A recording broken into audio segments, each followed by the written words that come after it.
Deus, aleluia. Nós estamos diante de uma palavra bem conhecida do povo de Deus. Irmãos já ouviram bem falar dessas parábolas. O que aconteceu com o meu fundo musical? Você vai tocar, filho, ou eu vou ter que orar por você? Tá frio. Vamos lá, tá frio também, né? Então, é que ele tá baixinho aqui, irmão. Tô aumentando aqui. Irmãos, nós estamos aqui diante de 3 parábolas. Né? O que é parábola, irmãos? Os irmãos sabem que parábolas é comparações.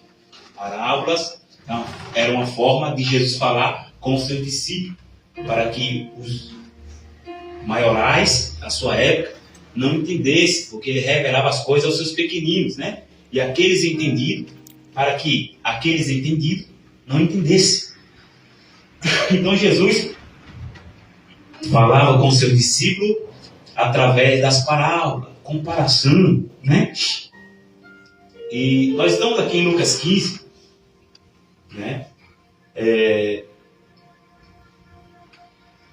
Esse texto de Lucas 15, deixa eu botar aqui uma página, é um conjunto de parábolas. O pastor é igual aquelas, sabe aquelas Maria Fumaça? É assim, Maria Fumaça. Aquela locomotiva, vai devagarzinho, depois ela pega fogo, tá, irmão? Vai devagarzinho. Então estamos diante de um conjunto de 3 parábolas em uma. Jesus sempre contou suas parábolas, né, em horas diferentes, mas nesse dia, Jesus está ali com os publicanos e com os pecadores, ali pegando a sua palavra, né, comendo com eles, como nós lemos o texto. Só que dentro dessa parábola, ele não conta só uma, ele conta 3 parábolas, porque ele tinha os fariseus e os escribas, onde eles estavam observando Jesus, porque esse povo, irmão, eles gostavam de atazanar. Bora falar assim na nossa linguagem, né, atualizada. Atazanar é roubar a paciência, é tentar tirar a paz. Esse povo, eles gostavam de observar Jesus, não para glorificar a Deus pela vida do profeta, não para glorificar a Deus pelo bem que Jesus fazia, mas esse povo, eles observavam Jesus para criticar. É bom receber crítica? Eu acho que é bom a gente receber crítica, independente qual seja a área. Quando alguém me critica no meu trabalho, alguém está dizendo para mim, olha, Valdemir, você tem que melhorar, cara. Você é um cara bacana, você é um cara alegre, você é um cara extrovertido, mas você tem que melhorar. Tem crítica que vem para nossas vidas que é construtiva, que é para nós melhorar, para nós estabelecer. Só que os fariseus da época, que tem fariseu hoje em dia também, por isso que eu falo da época, e os escribas, eles olhavam Jesus e criticavam, porque como é que Jesus, né, se apresentando como sacerdote, como é que Jesus, né, dizendo que era filho de Deus, né, o Cordeiro Santo que veio tirar o pecado do mundo, como é que ele se ajuntava com os pecadores? Todos sabem, irmão, que naquela época, quem era sacerdote não podia tocar em nada impuro, não podia estar com todo tipo de pessoa, principalmente os pecadores da época. Então Jesus está comendo com esse povo. E os fariseus estão ali murmurando. Então Jesus decide contar algumas parábolas. Ele faz 3 parábolas dentro de uma. Ele conta a parábola que nós conhecemos, a da ovelha perdida, né? Qual é o homem que tem 100 ovelhas, né? E perdendo uma, né? Uma se dissipando, uma ovelha saindo do aprisco. Qual é o homem, né? Ou fazendeiro, seja lá quem for na sua mente. Qual é o homem que perdendo uma, ele não deixa lá no aprisco as 99 e vai buscar aquela ovelha que se perdeu. E depois ele achando essa ovelha, ele a põe nos ombros com alegria e traz para o seu rebanho. E quando ele chega, ele chama seus amigos e dá um banquete, faz uma festa, se alegra com os amigos. Então Jesus conta a primeira parábola. Na segunda parábola, onde nós conhecemos, ele conta a parábola da dracma perdida, né? Qual é a mulher que tem uma joia preciosa, tem uma moeda, porque aqui dracma era uma moeda da época, muito valiosa, era comparado a um dia de trabalho, era algo valioso para a época. Então qual é a pessoa ou a mulher que tem uma dracma, uma joia, um denário, um dinheiro, né? Uma boa quantia, e não perdendo dentro da sua casa, ela não mexe em tudo, puxa, sei lá, o armário, puxa o sofá, e ela não procura com cuidado, até achar a sua dracma. E depois que ela acha, ela se alegra, Ela fica feliz, chama as amigas e faz uma festa. E festeja por isso. E na última parábola, onde Jesus está contando, é a do filho pródigo. E uma parábola muito conhecida, né? O irmão Daniel já pregou aqui várias vezes. Alguns irmãos já pregaram. Eu já preguei em outras oportunidades. Onde o filho pede a herança ao pai. O pai divide, reparte entre eles. Poucos dias depois ele pega a sua parte e vai embora. Ele vai viver a sua vida como ele quer, como ele acha melhor para ele. Ele escolhe, ele decide viver da maneira que ele quer. E ao ir, a Bíblia diz que ele gastou aquele dinheiro, a sua herança, com a meretriz, né? Com prostituições. Meretriz é prostituições. E viveu uma vida dissoluta.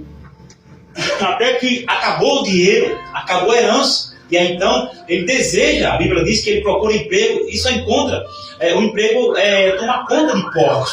E ao tomar conta de porcos, a Bíblia diz que o sofrimento da terceira parábola, do jovem, né, desviado, é tão grande o sofrimento dele que ele deseja, não chegar a comer, mas o texto diz que ele desejava se alimentar com as bolotas, com a comida de porco.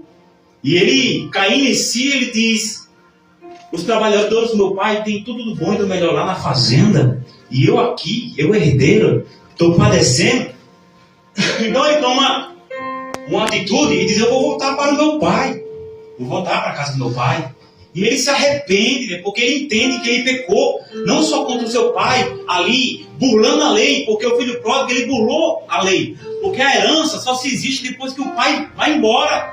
Depois que a mãe vai embora, né? Depois que os parentes vão embora, aí você pode ter direito à herança. Mas esse filho pródigo, ele burlou a lei. Por quê? Porque a herança só é dada depois da morte do pai. Então ele pediu, e o pai, sendo amoroso, ele partiu, mesmo antes do tempo. Então ele volta, se arrepende, pega a parte da herança que lhe cabe, paga o preço e retorna. E quando de longe ele avista seu pai avista ele, e ele diz para o seu pai: pai, eu pequei contra o céu. Olha, preste atenção no que o filho pródigo disse. Ele primeiro não direcionou a palavra ao seu pai, ao homem. Ele direcionou na palavra de Jesus, na parábola, ele direcionou a Deus: pequei contra o céu, pequei contra ti, já não sou digno de ser chamado teu filho. E o pai o recebe ele, abraça ele, troca as vestes dele, põe aliança no dedo e uma sandália nos pés. Mas tem outro filho que perdeu uma parte também daquela riqueza e ficou murmurando, mas o pai se alegrou e disse para ele, né? Assim, o pai se alegrando e orientando aquele filho, disse: entretanto, era preciso que nós ficássemos alegres, né? Para que esse teu irmão estava morto e reviveu, estava perdido e foi achado. Então Jesus está falando para aqueles fariseus e para os escribas. Fariseu aqueles que participavam do judaísmo, aqueles homens formados, aqueles homens que tinham cultura, aqueles homens que estudaram para aquilo. E era fariseu, especificamente, era o grupo religioso, homens que tinham aparência bonita, homens que falavam bonito, porém não viviam o que eles falavam. Então, nos nossos dias, irmãos, tem muitos fariseus que falam bonito, canta bonito, prega bonito, mas não vive aquilo que ele está passando ao povo. Verdade. Isso é um perigo. Jesus está falando isso. Quando Jesus vê aqueles homens lhe acusando, ele está dizendo: olha, todos pecaram e destituídos foram da glória de Deus. Em Lucas 19, versículo 10, fala assim: porque o Filho do Homem veio salvar e buscar o que se havia perdido. Porque Deus amou o mundo de tal maneira que deu o seu Filho único, ou unigênito, para que todo aquele que nele crê não pereça, mas tenha a vida eterna.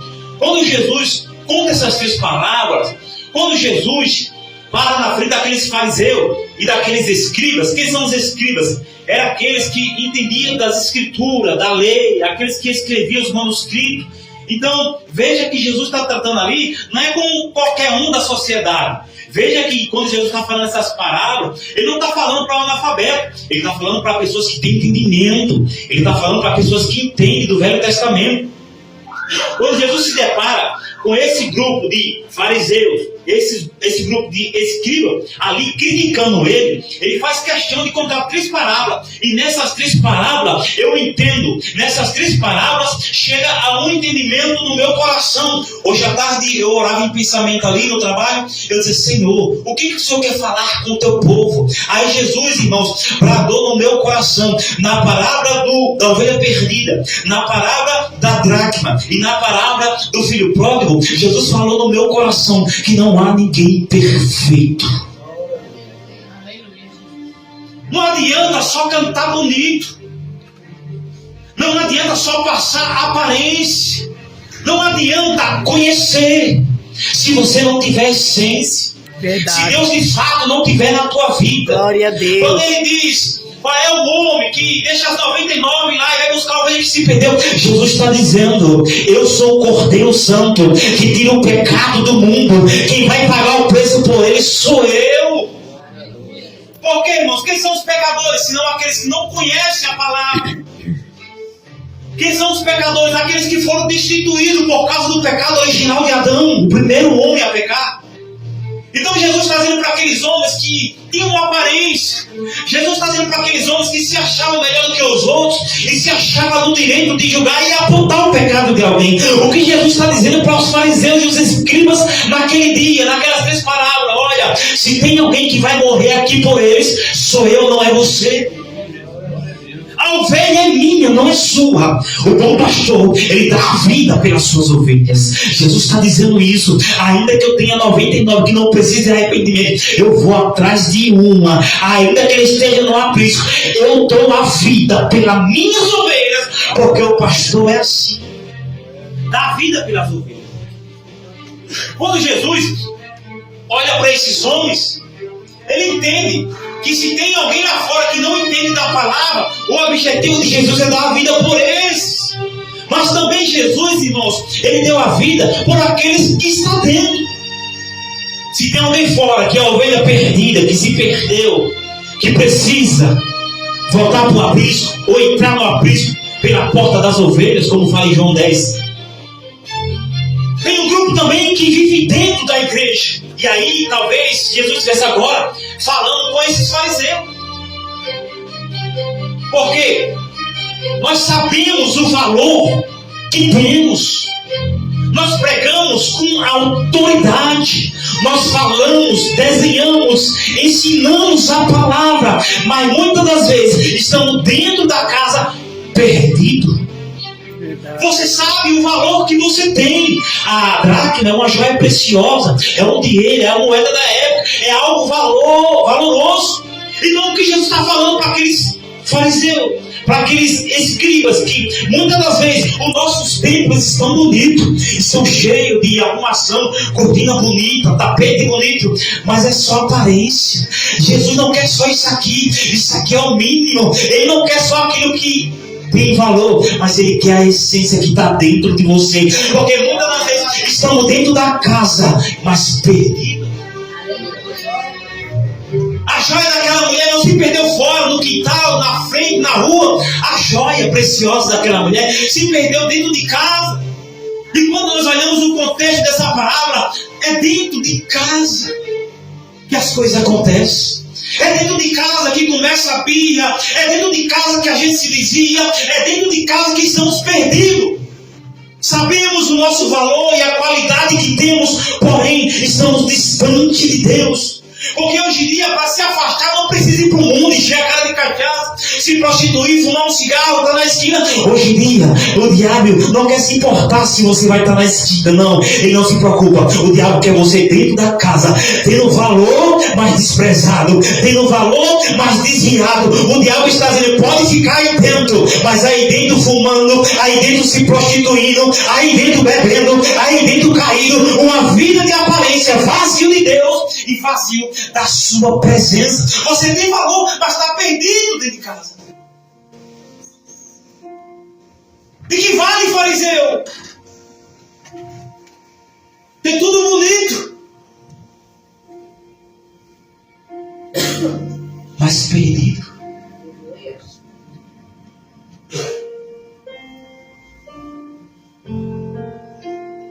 E que vale fariseu? Querer criticar. Quando dentro de você há uma lacuna, há um vazio. Deus não trabalha com aparência, irmão. É bom se arrumar? É bom estar de gravata e terno? É bom, é de Deus, não é do diabo não, irmão. Mas Deus está olhando para o íntimo do homem nessa noite. Deus está olhando para dentro de você e está dizendo: tu és precioso. Não se perca nessa caminhada. Glória a Deus. E na terceira parábola ele está ensinando que, por mais que tudo esteja difícil, não compensa pedir as suas contas e ir embora. Não compensa desistir. Porque eu disse para você no texto que o filho pródigo, ele burlou a lei. E quem entendia de lei? Escribas.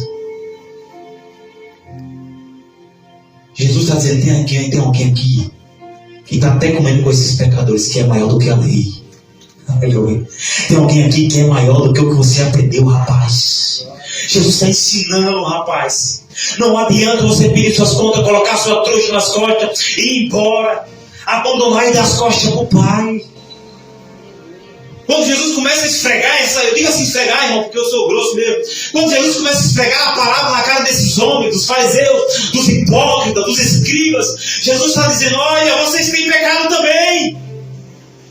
Porque eu digo e sempre repito aquele soldado: é fácil a gente ver o cachaceiro. É fácil a gente ver alguém que está se prostituindo, mas a gente não consegue olhar para dentro de nós, para nossos pecados, para nossas falhas. E o que é isso, pastor? Você tem que ter cuidado para não se tornar um fariseu, para ser um escriba cheio de protocolo, viver naquilo que só aparenta. E em todas as três palavras, Jesus mostrou que o que estava fora precisava voltar, o que estava dentro estava perdido, e o que estava na casa do Pai foi embora. Três situações diferentes que ele falou com aqueles homens. E é o que ele fala no meu coração essa noite. O que nós aprendemos com isso, irmão? Você precisa se encontrar com Ele nessa noite. Você é a ovelha perdida.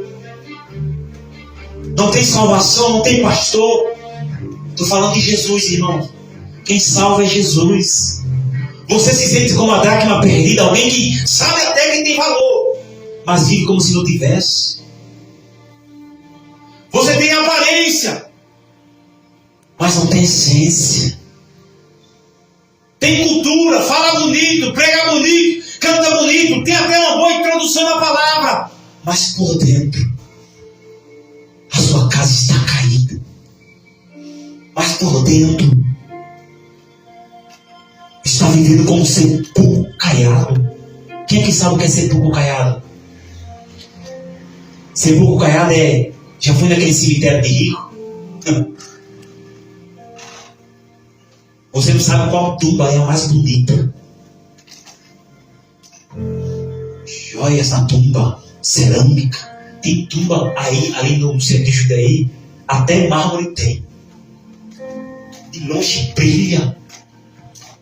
Mas quando você arranca a tampa daquele túmulo, está fedendo, está podre. É o que Jesus disse: vocês me louvam da boca para fora, mas o coração está longe de mim. Vocês são como um sepulcro caiado. Jesus está falando de aparência nessa noite. Está tendo muita aparência e faltando identidade, faltando essência. Cadê os crentes que não choram mais? Está mais fácil a gente pegar o irmão no culto e ferrar a vida do irmão. Fala mal do irmão, o culto não acaba, a gente já está com o pensamento. Quando eu sair, eu vou contar para ela o que eu vi.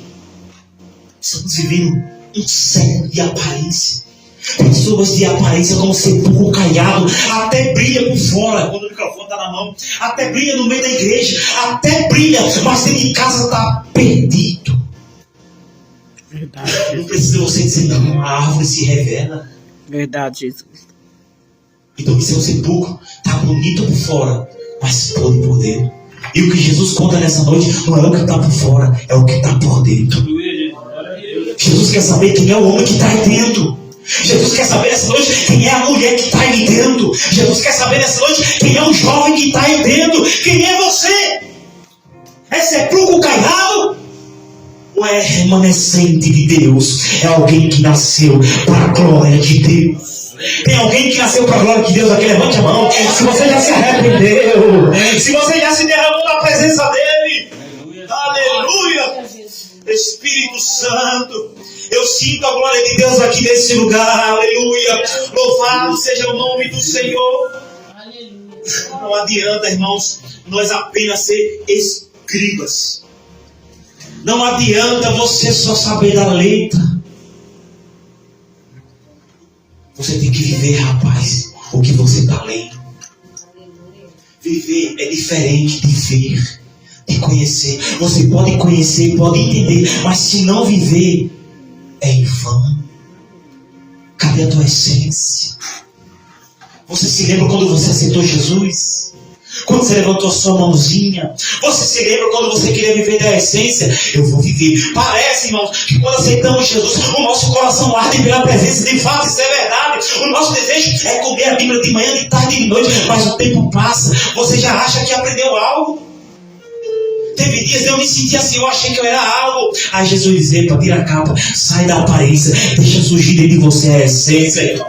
A gente lê um versículo e já se acha que é um pregador. Não tem pregador que é assim? Irmãos, não vou nem abrir a minha Bíblia.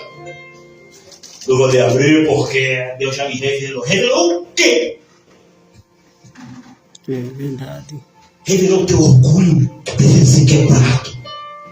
Sabe por quê, irmão? As igrejas estão esfriando. Tá certo? É por causa do pecado. É Mateus 24, me fala o versículo. O amor de muitos esfriará por causa do pecado. Mas é porque a essência que está dentro de nós já não tem mais espaço. É porque o fruto do Espírito não tem mais espaço. Nós se acostumamos. Para subir no altar tem que botar o terno.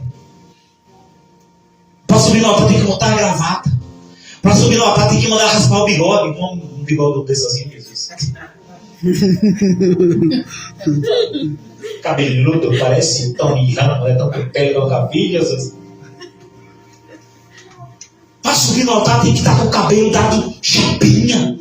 Nós estamos acostumados com o protocolo. Nós estamos acostumados com a aparência. Basta botar um terno e falar bonito que a igreja pula. Ninguém. Dizem que é no Espírito Santo. Mas quando sai das quatro paredes, deixa de ser igreja e vem de ser pouco caiado. Deus está dizendo, volta a ser igreja nessa noite. Volta a ser a minha igreja que ora, aleluia.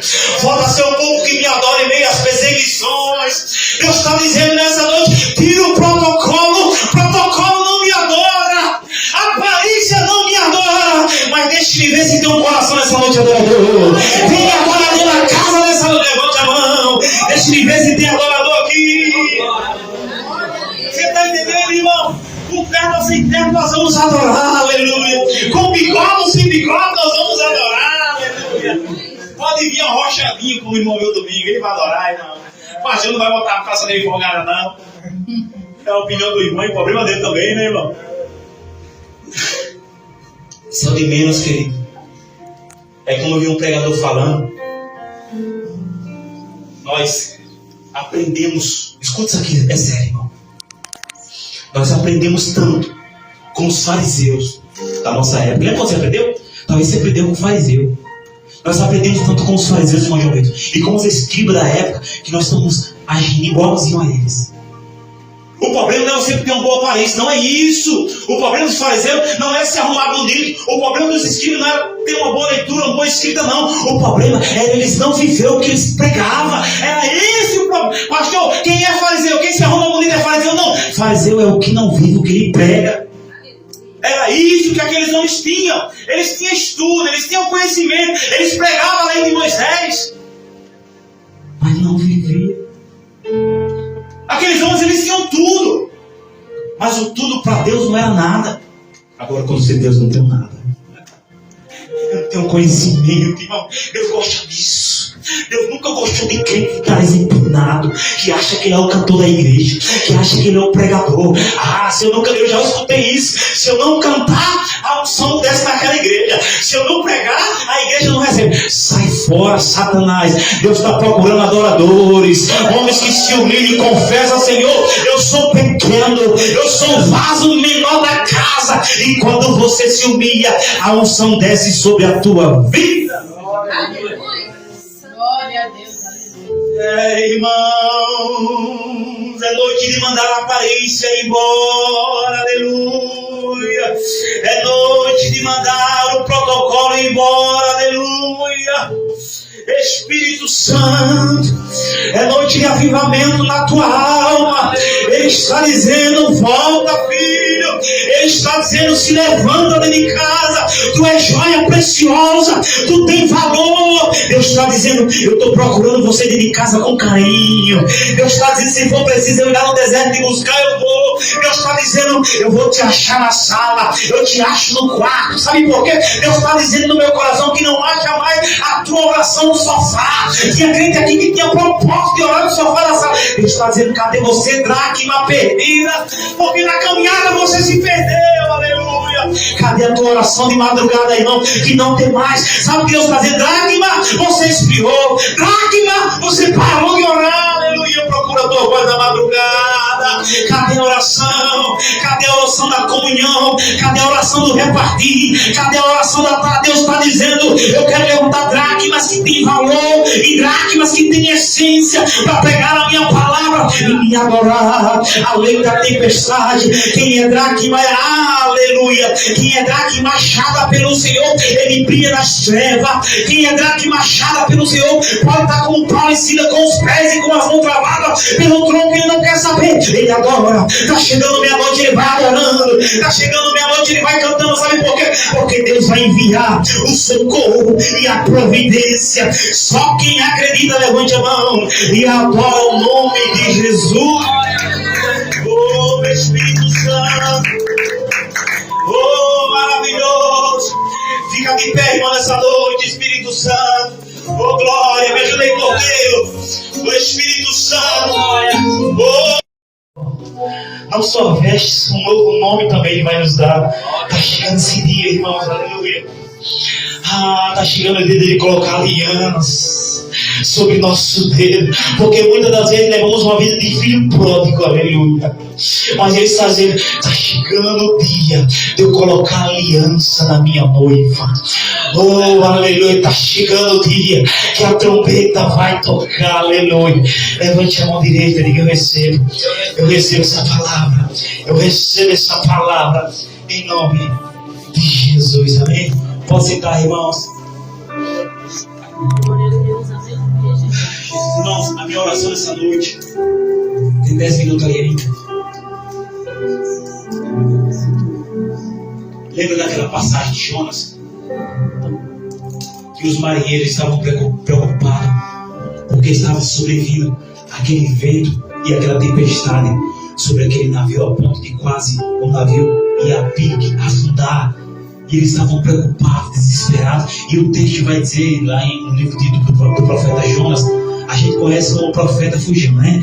Aí o texto vai dizer que os marinheiros jogavam as coisas para que aliviasse o peso do navio. Aí Deus fala no meu coração: enquanto tu está aqui, filho, vai jogando. Vai tirando as coisas da tua vida que Deus não te agrada, para a tua vida não afundar. Porque assim é como aqueles marinheiros ali, desesperados, tirando. Pois é, se torna um marinheiro hoje na presença dele. Tira o que não agrada a Deus. Vai deixando, vai abandonando. Porque nós viemos aqui, estamos cheios de dogma, de costume, de protocolo, de tudo aquilo que o homem fala e nos ensina. Mas Deus diz nessa noite: tira, vai jogando nessa tempestade aí. Porque a tempestade não vem para nos destruir, não. A tempestade vem para nos corrigir. A tempestade daquele dia na vida de Jonas não veio para destruir aquele povo. mas veio para o eterno Deus instruir Jonas, corrigir Jonas, e por causa de Jonas, alguns ali estavam pagando o preço. Talvez essa bagagem que tu leva aí, que só tu e teu Deus conhece, que tu não consegue abandonar, está quase afundando a vida de alguém. Mas Deus está dizendo: filho, que eu chamo não serve de pedra de tropeço na vida de ninguém. Quando tu chega na vida de alguém, Deus está dizendo: é para tu ser bênção, rapaz, é para tu ter essência e tu ter qualidade na minha presença. Quando Deus te chamou, irmão, eu traz no meu coração, Deus não te chamou para ser pedra de tropeço, para atrapalhar a vida de ninguém, para nunca atrapalhar o ministério do pastor e parar de falar mal do pastor e da família da igreja. Quando Deus te chamou, não foi para destruir a vida de marinheiro, a vida de quem está pregando, a vida de quem está indo e quem está vindo. Quando Deus te chamou, Ele te chamou para trazer algo novo sobre a vida das pessoas. Deixa eu ver se alguém acredita nessa palavra. Deus não me chamou nessa noite para destruir a vida do marinheiro. Deus me chamou para ser uma bênção. Olha para o irmão que está ao teu lado aí, irmão. Já estou finalizando. Diga assim: tu é uma bênção, rapaz. Tu é uma bênção. Diga assim: tu não prestava. Tu não prestava. Diga para quem é maiorzinho: tu não prestava, rapaz. Diga para ele: tu tinha boca desbocada, ela não era. Tu xingava que eu me tinha ela não era. Tu falava demais pelas costas, ela não era. Fala assim: tu não prestava, rapaz. Tu era um cachaceiro, um drogado. Eu era isso, irmão. Eu bebia, eu me prostituía, eu não valia nada. Mas chegou alguém dizendo: ei, essa dracma está perdida. Eu vou achar ela e vou resgatar ele. Tem alguém que quer ser essa dracma nessa noite? Se acha na presença dele. É noite de você se achar, irmão. Não se achar para ter orgulho, mas se achar porque tem alguém que deu a vida por você. Não se achar para ter o nariz empinado, mas se achar na presença. Pastor, como é que eu me acho na presença dele? Eu começo assim: oh papai. Começa assim dizendo: Senhor, eu me rendo diante da tua presença, porque naquele dia todo joelho se dobrará. Se achar isso, irmão, se achar de colocar o terno e cantar o hino e achar que é o melhor, não. Se acha na presença dele. Oh, aleluia. Não foi chamado para ser uma bênção, rapaz. Para de ser carrasco. Tem dia que nós somos como os fariseus. Estou acabando, segura aí, fala assim. Tem dia que a gente está aqui nos fariseus, um carrasco, um troglodita. O que é troglodita aqui falando ali? É poliglota, não, é troglodita mesmo, é animal. Pastor, o senhor é pesado, mas é. Tem coisas que, tem certo tipo de pessoas que nem o animal faz o que ele já fez. Estou te falando.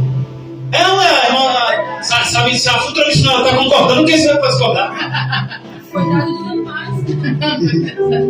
Deus não te chamou, irmão, porque você sabe da lei, porque você canta bonitinho, tem um terno bonito. Deus não te chamou para ser um carrasco. Deus não te chamou para ser um ditador. Deus te chamou nessa noite para ser um ganhador de alma. Aleluia. Deus te chamou nessa noite para a vida ser alcançada através do teu testemunho de vida. É isso, irmão. Joga essas bagagens aí, irmão, que atrapalha o teu chamado. Joga essas bagagens aí que faz você, porque a bagagem não lhe acrescenta. Ah, pastor, não está acrescentando. A bagagem faz você ficar perdido. Olha, irmão, se perdeu dentro de casa. Quantos estão dentro de casa perdidos? Cheio de bagagem, cheio de correção. Tem dia que a gente quer ser certo mesmo, né? A gente quer, não, rapaz. É assim. Ela é.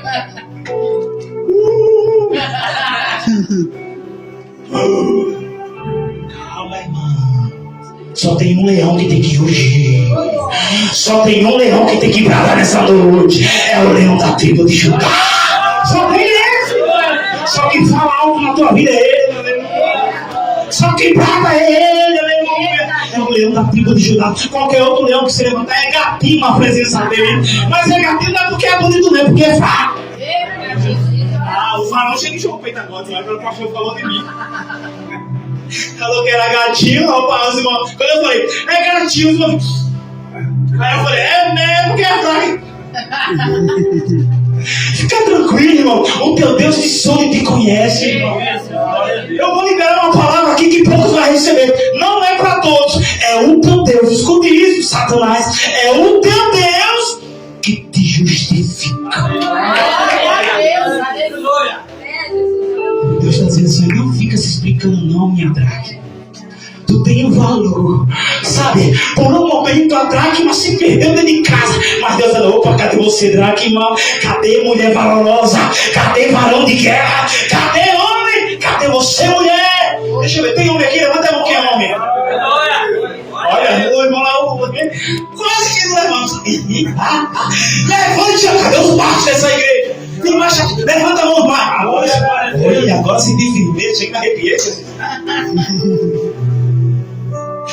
Isso, irmãos. Isso é valor, ser valente. Não para tocar solto, para agredir ninguém, mas ser valente na obra. Tem um cachaceiro que está pregando, tem alguém caído, você está dando uma palavra para ele. Seja valente na obra do Senhor. Seja guerreiro, seja mulher de fé. Cadê as mulheres que edificam? Tem mulher que edifica aqui nessa noite, deixa eu ver se tem. Tem mulher que edifica o que, pastor? Que edifica a vida da outra. Minha irmã, o que aconteceu contigo? Não lavasse meu sovaco hoje? Quer falar com ele pra cima? Os cílios já caíram. E você chega lá e tá tão derrotada, não é? Minha irmã não lhe passei o óculos. O óculos já é todo cagado. Mas tu chegou pra edificar na casa dela. Tu chegou pra falar que Deus é bom e Deus faz a obra.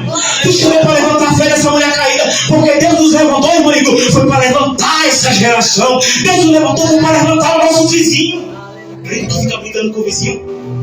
É ou não é? Ninguém sabe se ele é crente, que diabo ele é. É alguma coisa parecida. É uma briga, uma confusão, uma falta de testemunho. Volta pro mar mesmo. Prepara, Jesus, a baleia aí, o grande peixe. Baleia, uma versão fala baleia, outra fala grande peixe. Prepara, minha irmã, aí pra ajeitar esse Jonas aí. Tá na hora de Deus pegar o Jonas. Tem limite pra Jonas, viu? Deus diz, vai pregar. Aí Jonas tá fugindo. Até quando Deus decide falar. Encajamas. Essência é Deus está em primeiro lugar na tua vida. Essência não existe. Se Deus não está em primeiro lugar, todas as áreas da tua vida estão fracas. Em primeiro lugar, o seu reino, tudo aquilo que se diz espiritual e sua justiça é o reino de Deus, um homem justo, e as demais coisas. De boca acima do texto, Ele vai prover. Aleluia, Deus. Nós temos que ler o texto e o contexto. O reino de Deus em primeiro lugar e a sua justiça. E todas essas coisas que ele vinha falando no texto. Mateus 6. A providência, cuidar dos lírios. Não é todas as coisas. Eu estou sendo reino de Deus, agora vou ter o carro do ano. Não. Não é todas as coisas. O texto diz, está escrito. Essas coisas Ele vai prover. Ele vai preparar. Ele vai preparar a bênção, irmão, vai chegar. Em nome do Senhor Jesus. Levanta a mão direita. Cadê os profetas? Cadê as profetisas do Senhor? Acredita, irmão. Não tem milagre. Hoje é culto de ensino, mas tem vitória para crer. Você que nessa noite não deu glória. Cadê os adoradores? Glória a Deus. Que bom que acabou o horário. Fica de pé, irmão, em nome de Jesus. Quinta-feira tem mais, hein, irmãos?